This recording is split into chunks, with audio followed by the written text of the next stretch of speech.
starting from the scrap fresh. Yeah. All right. Welcome back to a new episode of Two Plain Sports. Before we get into anything, as always, we really appreciate what you guys have been doing for us, with watching the videos, liking. If you haven't already, make sure you've hit the subscribe button. If you're new, hit the subscribe button. If you're watching and you're not subscribed and you've been watching for a while now, hit the subscribe button. I know it's a hard thing to do sometimes if we're on full screen on your phone. I hate doing it too when I watch YouTube videos, but we would appreciate it. It's going to help us out a lot. And if you like the videos, make sure you're sharing them. Leave a comment. We want to hear what you guys think. So keep doing what you're doing. And let's just get into the video. So this week, we're going to do a preview of the West Virginia game. So obviously the Big 12 opener. And luckily, it's our fourth straight home game. In a way, I guess technically we were the road team in the first game, but fourth straight game in the Palace. The Mountaineers are coming off a big win for them, I would say, beating number 15 Virginia Tech. It was kind of a nail biter there at the end where they kind of let them back in and they almost gave them the game, but luckily their defense was able to step up there and get a crucial stop to secure the game for them at the end of the day. They are 2-1 with their only loss coming to Maryland, and Maryland is 3-0. So far their only loss is okay. I don't think at the end of the year Maryland is going to look like an amazing team, but they can. West Virginia does have a chance at the pace they're going to, be in a decent bowl game, maybe even be ranked depending on how their conference play goes in. If they didn't lose to Maryland, I wish they didn't, because this would be our first ranked team we'd see. If they didn't lose to Maryland, they're 3-0, especially coming off of a win over 15 Tech, they would definitely be in the top 25. Yeah, So CBS, if you look at their charts, they have them right outside the top 25. I think they have them at like 26 or 27.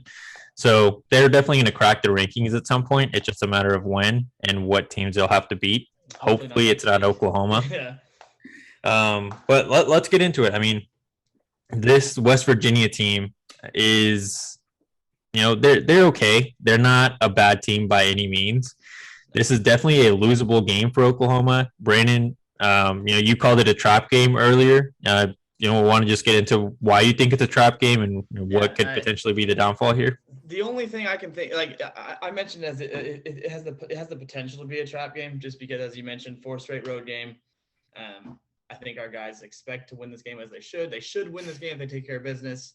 But as Oklahoma fans know, and I'm sure the players do too, Kansas State is next on the schedule, and I think Kansas State's got to be a top 3 team in the country right now that Oklahoma wants to beat, because it's been 3 years since we've beaten them.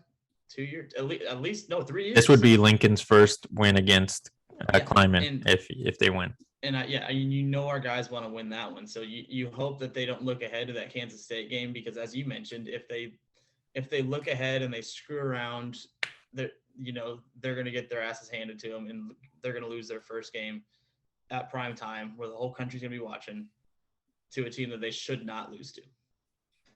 Yeah, exactly. And it is prime time. That's something else to mention. We're going to have all eyes on the Sooners.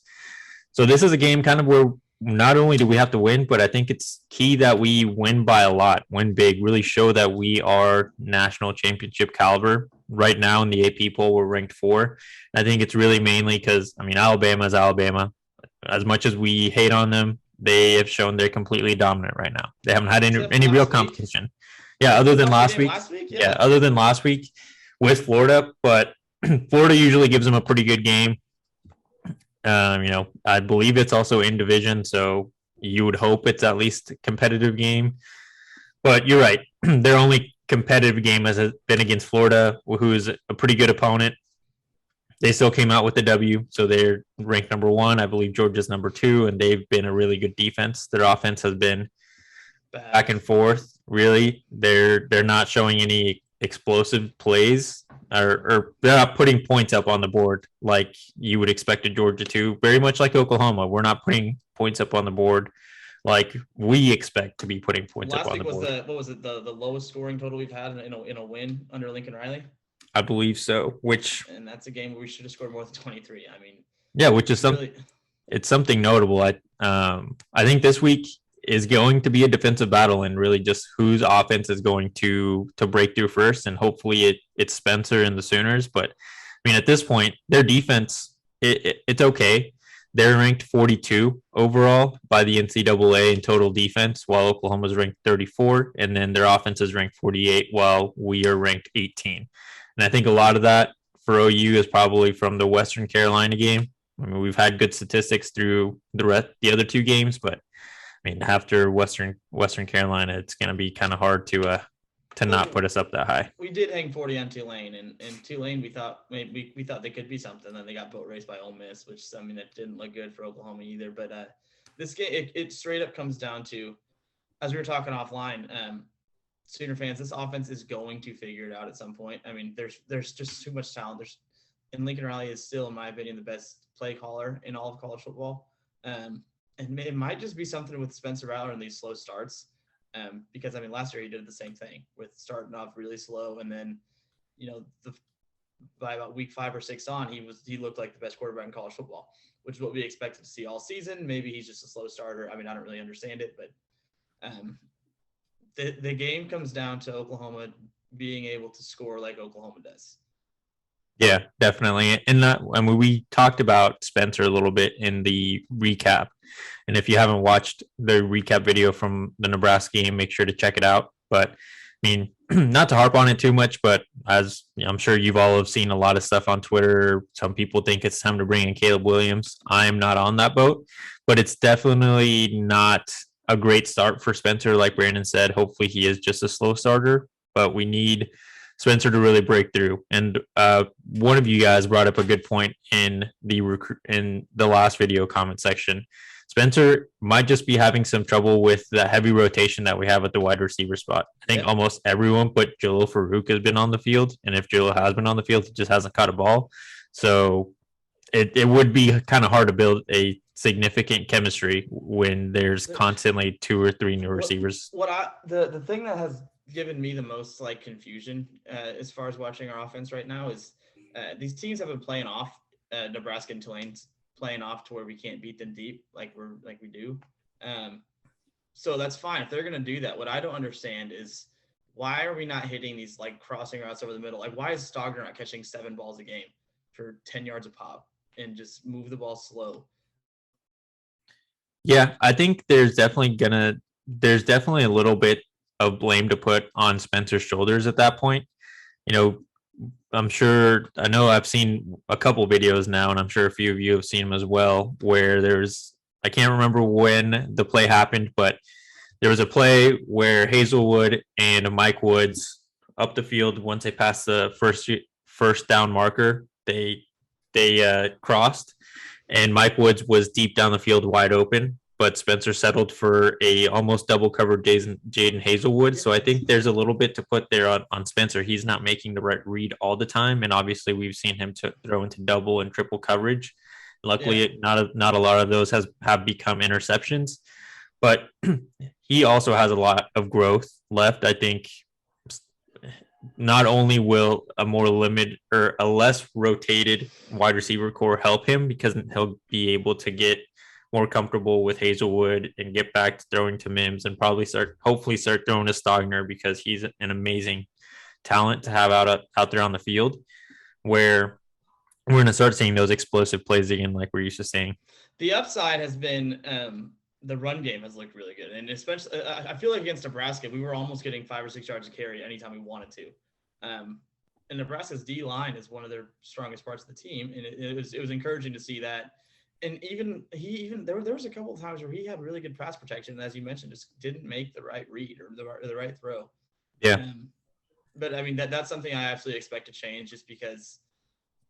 No, as far as talent goes, he is, I still think, the most talented quarterback in college football. The problem is I think he knows it too, and even if he has all the time in the world, he likes to throw off that back foot or try to do something ridiculous and put it into quadruple coverage.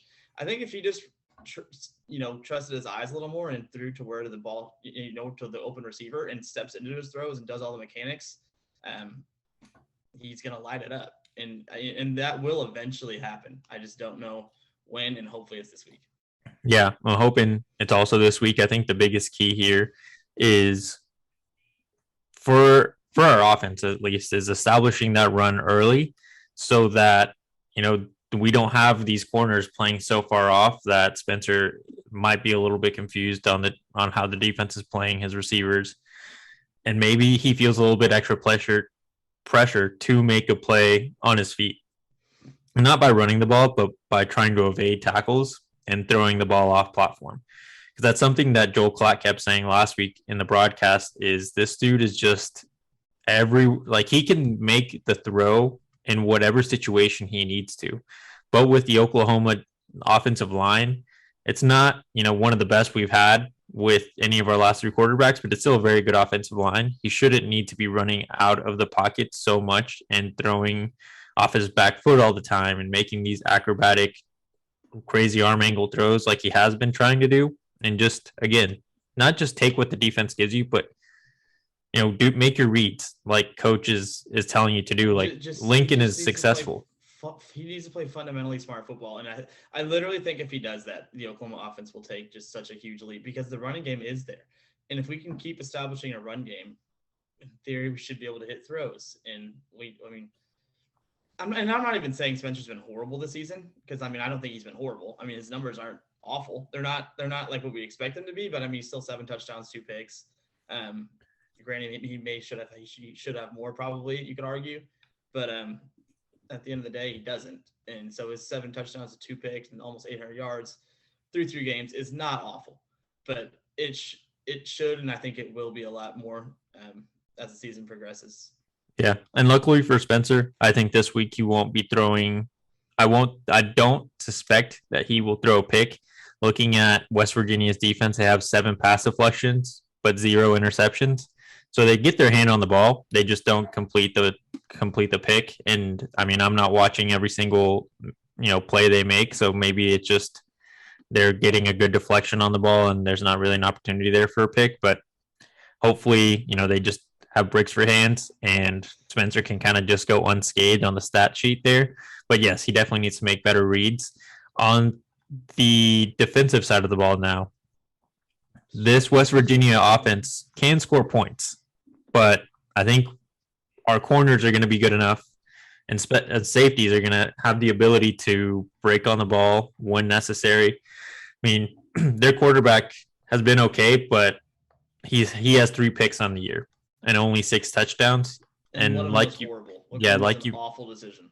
Yeah, against the Virginia Tech game against Virginia Tech last week, he threw that just awful pick where he should not have even forced a throw. Like maybe it was a little underthrown, but even in the situation, if you guys haven't seen it, I'll try to find a clip and post it on our Twitter or something so you guys can find it. But it was a screen pass on third down on their own field. Their own 25. Yeah, I don't remember if you said it, but still, it shouldn't have been thrown.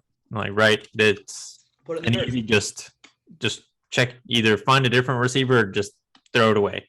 Who cares? At that point, just take the flag for intentional grounding or something, and then just let your punter take it. At least lengthen the field for the Hokies. But our defense we're good at creating pressure on the quarterback, so I think we're definitely going to get him to feel a little bit more pressure than normal. That's one thing that, to be honest, to me was one of the biggest disappointments of the game last week. I think last week defensively, Grinch and whatever our defensive staff, we put way too much respect on Adrian Martinez's running ability, and in the simple manner in which we only rushed 3 almost the whole game and had a spy. So we were we did a good job of containing him in the run game, but the problem is multiple times he had all day to throw the ball, and he capitalized on it. He hit the big one down our sideline. Or no, down their own sideline for 55 yards on a great throw.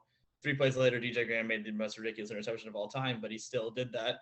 And then the touchdown that they made it 23-16 on, I think it was 22-yard pass, but he had 15 minutes to throw the ball, and he threw a really good ball.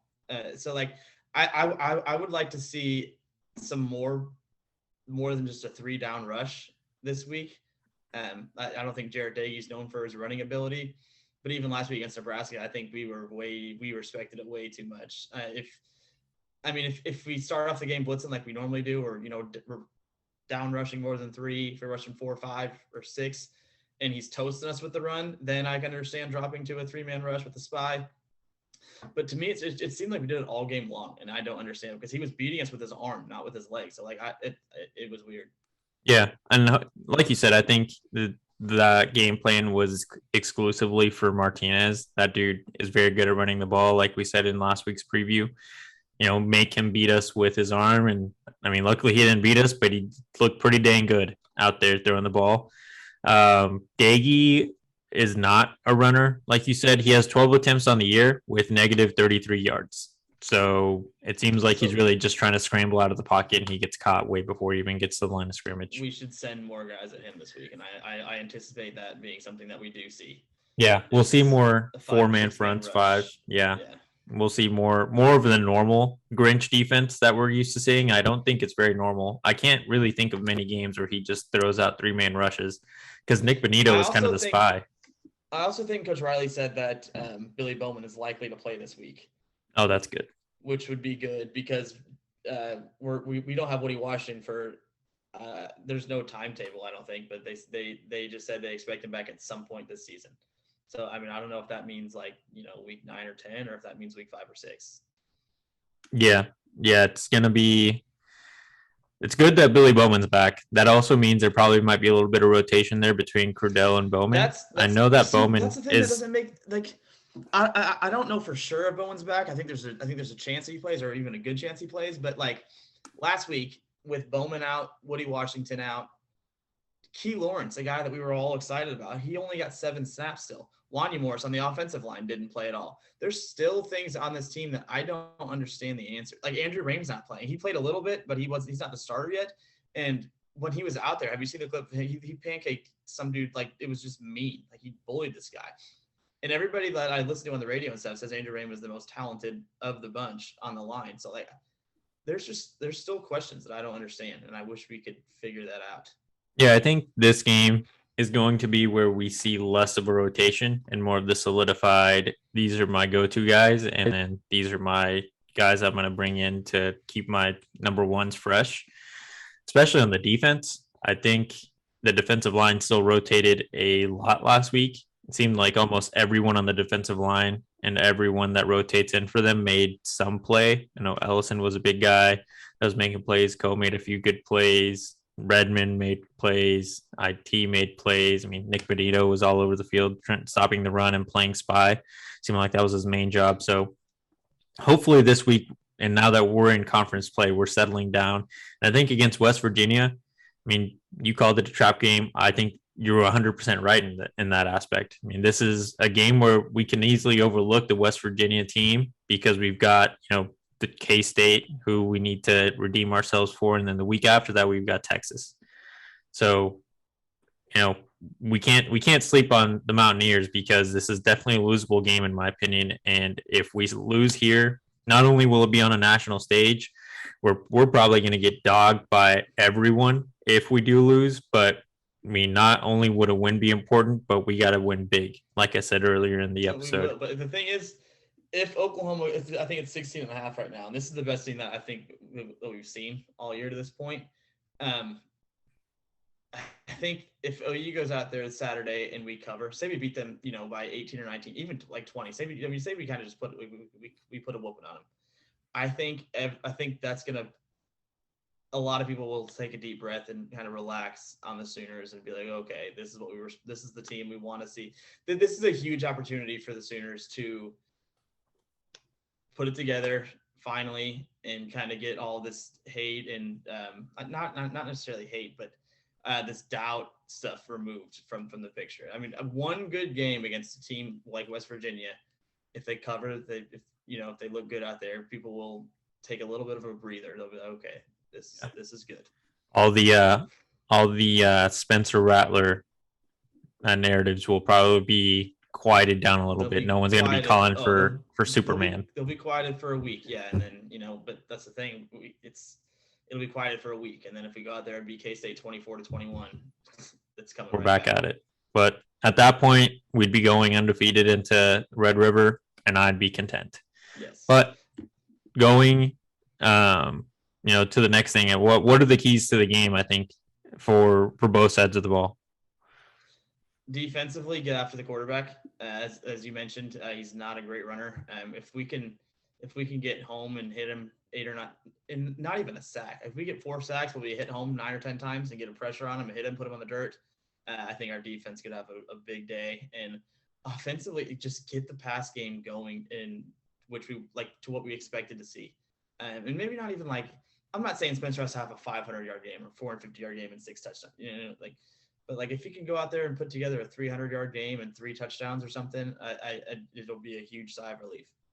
Yeah, 100%. For defense, I think it's definitely going to be Grinch putting more trust in the DBs, where they're going to do their job in covering their man, every possession, and just giving Nick the opportunity to go in and just make Jared's day hell, really.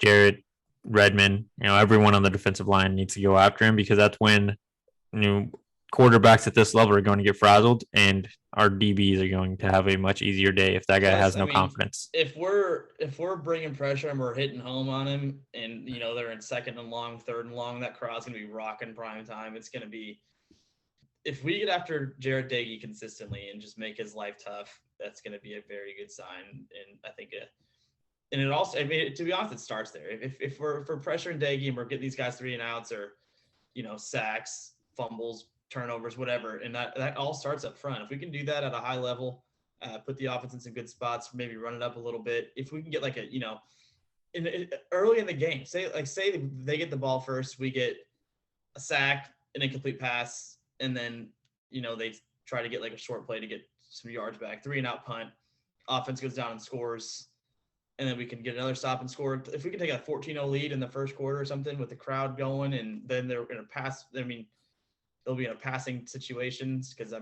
trailing by 2 touchdowns. They might hit the panic button a little bit. That early in the game is going to be big. I think getting them off the field and doing something with it, not just getting them 3 and outs, but we have to be able to put points on the board. Yeah, and I think it's like we've been saying, can the Sooners put 4 good quarters together, not just come out hot, destroying the Mountaineers this week, first half, and then we come out of the locker room into the second half and just look like we don't care anymore. Hopefully that's not the case. I don't think they've ever looked like they don't care, but they definitely don't look as in, there's plays where they feel like, pressure's on, we have to make it. And then there's plays where they're just, they're running the routes, they're doing their jobs.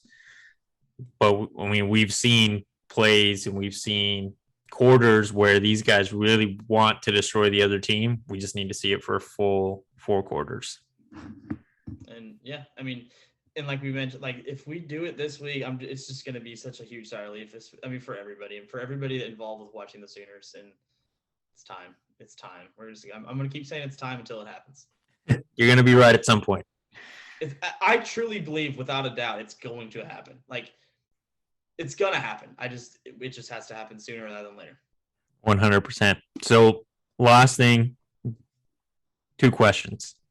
Do you think that Oklahoma can cover, and would you take the over or under? Right now it's at 55.5.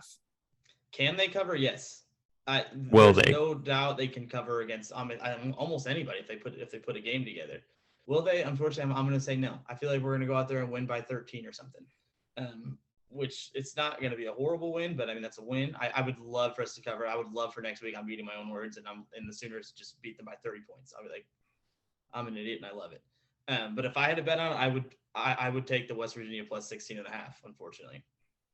Now, do they hit the over or the under? It's at 55.5 right now. Under. Really? Let's go under again. Yeah. 55.5. Yeah. And let's go 30 to 17 or something. 33-17. Yeah. Like that. Yeah, I don't think that would be a bad game. I think it'll go over just from how the last game, all of our games, I think we've hit the over on all of them. Maybe we didn't last week, but we were probably pretty close. I don't think there was only 39 points scored last week. Okay. I don't remember last week's point total, but first two games we did cover the over. I am with you. I don't think that we are going to. I think it's West Virginia with spread. I mean, right now it's a 15.5 where I'm looking, but I'm sure other sportsbooks have it at 16.5. That just seems like too many points for a conference opener. West Virginia is coming off a big game. Their running back just had a huge game, 19 carries, a little under 170 yards, if I remember correctly, and a touchdown. So if that guy comes out hot, then our defense, our defensive line, that's when they need to step it up. And if we do start seeing those 4, 5, 6 man rushes lines, I don't think he will have anywhere near that game. And even if we don't, I don't think he'll have that great of a game. Our run defense is pretty good where he won't have, less than 20 carries for almost 200 yards. Doesn't seem feasible against the Oklahoma defense, but hopefully this is the game where all of us can take a breath, relax after a great primetime game where our offense looked amazing. Our defense is doing what they have been, where sure they might take a couple series off, but when their name is called, or that unit is called, they just absolutely destroy. And every single game, when the unit's been called to make the play and make sure the offense doesn't even move, they do it. Yeah, the team still has all the talent. It's just a matter of when they put it together. Hopefully, it's this week. Yep, hopefully so. Do you have any final thoughts before we wrap it up? What's your final score prediction? So since I went with the over, I think it will be 45-27.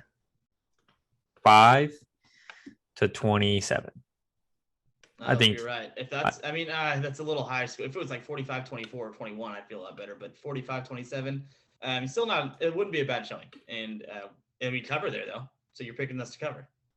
Yeah, and that's an area. Yeah, I think ideally that's what I'd like it to be. But just from the betting perspective, I'd probably bet on West Virginia with the spread. But yeah, I definitely want us to cover. I think this is our opportunity, not just like I've said to win, but to win big and move up in the ranking rather than down, because we're the only reason we're below Oregon is because they beat Ohio State. Ohio State hasn't been looking great. I think Oregon, they were in with Tulsa for a while last year. Yeah, I think at the end of the year it'll still be a good win for Oregon, but I don't think that Oregon is better than us. Their defense still allows a lot of points, so we just got to get we got to get the ball rolling. We really got to get our offense moving, and eventually it'll happen. Yep, 100%. But yeah, if you don't have anything else, that is all for this episode. Thank you guys for even making it this far. We really appreciate it. As always, like I mentioned at the beginning of the episode, hit the like button. If you haven't subscribed, hit the subscribe button right now. Now is the best opportunity to do it. End of the video. Just turn your phone, subscribe, close us out. See you later. And make sure you're leaving a comment. We want to hear your thoughts. Give us your final score predictions. Tell us what you think is going to be the key to the game. And like I said, we'll try to get back to you as soon as we can. Other than that, thank you guys again for watching, and we'll see you next time.